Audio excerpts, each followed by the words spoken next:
چادر اوپر اٹھائی گئی۔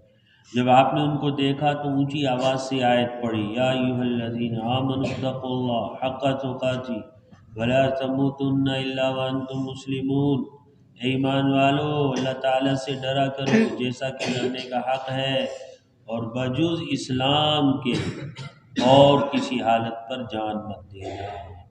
آپ نے مزید اور آیات بھی پڑھی، ان آیات کو سنتی ان حضرات نے اپنے ہتھیار پھینک دیے اور ایک دوسرے کے گلے لگ کر رونے لگے۔ تو شیطان ہر وقت اس کوشش میں رہتا ہے، صحابہ جیسی جماعت ہے، اوس و خزرج مسلمان ہو گئے، صحابہ ہو گئے، صحابیت کے اونچے مقام تک پہنچ گئے، لیکن آپس میں پھر بھی کسی موقع پر شیطان نے موقع دیکھ کر آپس میں لڑا دیا۔ لیکن جیسے ہی اسلام، دین، قرآن سامنے آیا، فوراً جناب صلح کر لی، رونے لگ گئے، توبہ کر لی۔ تو جناب جو ہے لوگوں میں صلح کرا دینا یہ اللہ کے ہاں ایک بہت بڑا عمل ہے، اللہ تعالیٰ اس سے بہت خوش ہوتا ہے۔ جب دو لڑے ہوئے آدمی صلح کرتے ہیں تو اللہ تعالیٰ اتنا خوش ہوتے ہیں کہ آسمانوں کے اوپر جشن کا سما ہو جاتا ہے کہ میرے دو بندوں کے درمیان میں صلح ہو، دو خاندانوں کے درمیان میں صلح ہو، دو گھرانوں کے درمیان میں صلح ہو۔ تو صلح اللہ کو بہت پسند ہے۔ قرآن نے بھی کہا وَالصُّلْحُ خیر، صلح جو ہے خیر ہی خیر ہے، بھلائی ہے، خیر ہے، خیر ہے، بھلائی ہے۔ جو لوگ اچھی نیت کر کے اور لوگوں کو جوڑنے کی نیت سے اخلاص کے ساتھ آگے بڑھتے ہیں اور لوگوں میں صلح کرانا چاہتے ہیں تو اللہ تبارک و تعالیٰ ان کی مدد بھی فرماتے ہیں، ان کی معاونت بھی فرماتے ہیں، اور اللہ تعالیٰ ان کے لیے راستہ ہموار کر دیتے ہیں اور راستہ ان کو دے دیتے ہیں، جس کی برکت سے جناب جو ہے دو لڑے ہوئے بھائیوں میں صلح ہو جاتی ہے، دو خاندانوں میں صلح ہو جاتی ہے، دو قوموں میں، برادریوں میں جناب صلح ہو جاتی ہے۔ لیکن درمیان میں کام کرنے والے آدمی مخلص ہونے چاہیے، جن میں اخلاص ہو، للہیت ہو، اللہ کی رضا ہو، اللہ کی خوشنودی ہو، اللہ کی رضا اور خوشنودی کا جذبہ ہو، اور ان لوگوں کے گھروں کے آباد کرنے کا جذبہ ہو۔ مسلمان سے سچا وعدہ کرنا۔ حضرت ہارون ابن ریاب رحمۃ اللہ علیہ کہتے ہیں کہ جب عبداللہ ابن عامر رضی اللہ عنہ کی وفات کا وقت قریب آیا تو فرمایا فلاں آدمی کو تلاش کرو، کیونکہ میں نے اس سے اپنی بیٹی کی شادی کرنے کا ایک قسم کا وعدہ کیا تھا۔ میں نہیں چاہتا کہ اللہ سے میری ملاقات اس حال میں ہو کہ نفاق کی 3 نشانیوں میں سے ایک نشانی یعنی وعدہ خلافی مجھ میں ہو، اس لیے میں آپ لوگوں کو اس بات پر گواہ بناتا ہوں کہ میں نے اپنی بیٹی کی اس سے شادی کر دی ہے۔ تو آدمی کسی سے وعدہ کرے تو اس کو نبھائے، اس کو پورا کرے، یہ ایمان والی کی نشانی ہے۔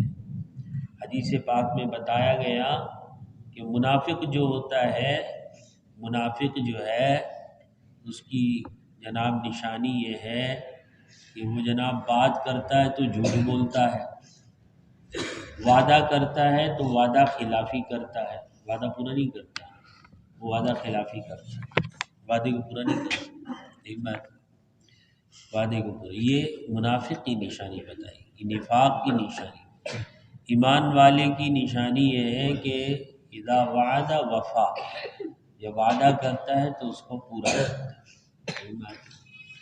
تو یہ اپنی موت کے اوپر اس وعدے کو جو اپنی بیٹی سے متعلق کسی کیا تھا تو اس وعدے کو پورا کر رہے ہیں کہ کہیں ایسا نہ ہو کہ اللہ کی بارگاہ میں حاضر ہوں اور اللہ تعالیٰ مجھ سے اس بات پر ناراض ہو جائیں کہ تو منافق ہے، کہ تو نے جو وعدہ کیا اس کو پورا نہیں کیا۔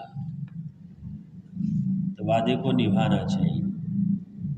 مسلمان کے بارے میں بدگمانی کرنے سے بچنا۔ حضرت انس رضی اللہ عنہ فرماتے ہیں حضور صلی اللہ علیہ وسلم کے زمانے میں ایک آدمی ایک مجلس کے پاس سے گزرا، اس آدمی نے سلام کیا جس کا اس مجلس والوں نے جواب دیا، جب وہ ان لوگوں سے آگے چل گیا تو مجلس کے ایک آدمی نے کہا مجھے تو یہ آدمی بالکل پسند نہیں ہے۔ مجلس کے دوسرے لوگوں نے کہا چپ کرو، اللہ کی قسم ہم تمہاری یہ بات اس آدمی کو ضرور بتائیں گے، اے فلانے جاؤ اور اس نے جو کہا ہے اسے بتا دو۔ چنانچہ اس نے جا کر اس آدمی کو یہ بات بتا دی۔ اس پر اس آدمی نے جا کر حضور صلی اللہ علیہ وسلم کو ساری بات بتا دی۔ اس آدمی نے جو کہا تھا وہ بھی بتا دیا اور یوں کہا یا رسول اللہ صلی اللہ علیہ وسلم، آپ صلی اللہ علیہ وسلم اسے آدمی بھیج کر بلائیں، اس سے پوچھیں کہ وہ مجھ سے کیوں بغض رکھتا ہے۔ چنانچہ اس آدمی کے آنے پر حضور صلی اللہ علیہ وسلم نے اس سے پوچھا کہ تم اس آدمی سے کیوں بغض رکھتے ہو؟ اس آدمی نے کہا یا رسول اللہ میں اس کا پڑوسی ہوں اور میں اسے اچھی طرح سے جانتا ہوں، میں نے اسے کبھی نفل پڑھتے ہوئے نہیں دیکھا، یہ تو بس یہی فرض نماز ہی پڑھتا ہے جسے نیک و بد ہر ایک پڑھتا ہے۔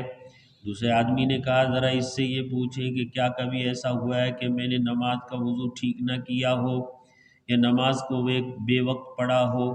اس آدمی نے کہا نہیں۔ پھر اس آدمی کا یا رسول اللہ آپ اس سے پوچھیں کہ کیا اس نے مجھے کسی سائل کو منع کرتے ہوئے دیکھا ہے؟ حضور صلی اللہ علیہ وسلم نے اس سے پوچھا تو اس نے کہا نہیں۔ پھر اس آدمی نے کہا یا رسول اللہ میں اس کا پڑوسی ہوں اور میں اسے اچھی طرح جانتا ہوں، میں نے اسے کبھی نفل روزہ رکھتے ہوئے نہیں دیکھا، یہ تو بس رمضان کے مہینے کے ہی روزے رکھتا ہے جنہیں نیک و بد ہر ایک ہی رکھ لیتا ہے۔ دوسرے آدمی نے کہا یا رسول اللہ آپ صلی اللہ علیہ وسلم اس سے پوچھیں کہ کیا اس نے کبھی یہ دیکھا ہے کہ میں بیمار بھی نہ ہوں اور سفر پہ بھی نہ ہوں اور پھر میں نے اس دن روزہ نہ رکھا ہو؟ حضور صلی اللہ علیہ وسلم نے اس سے اس بارے میں پوچھا، اس نے کہا نہیں۔ اس پر حضور صلی اللہ علیہ وسلم نے اس سے فرمایا میرے خیال میں تو یہ آدمی تم سے بہتر ہے،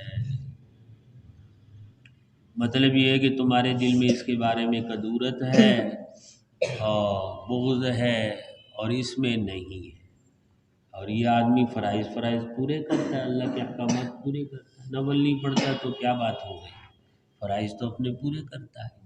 کوئی سائل آتا ہے تو اس کو جناب منع نہیں کرتا، کچھ نہ کچھ اس کو دے کر ہی روانہ کرتا ہے، یہ بات نہیں، فرائض اپنے پورے ہیں، روزے اس کے پورے ہیں، سائل کو منع نہیں کرتا اور اس کے اندر تمہارے بارے میں کوئی کدورت نہیں ہے، اس لیے یہ آدمی تم سے بہتر ہے۔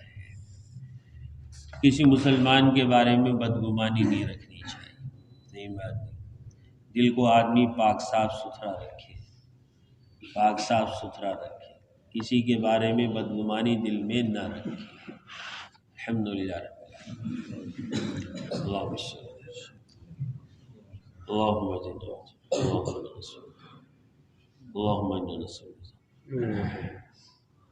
صلی اللہ علیہ وسلم۔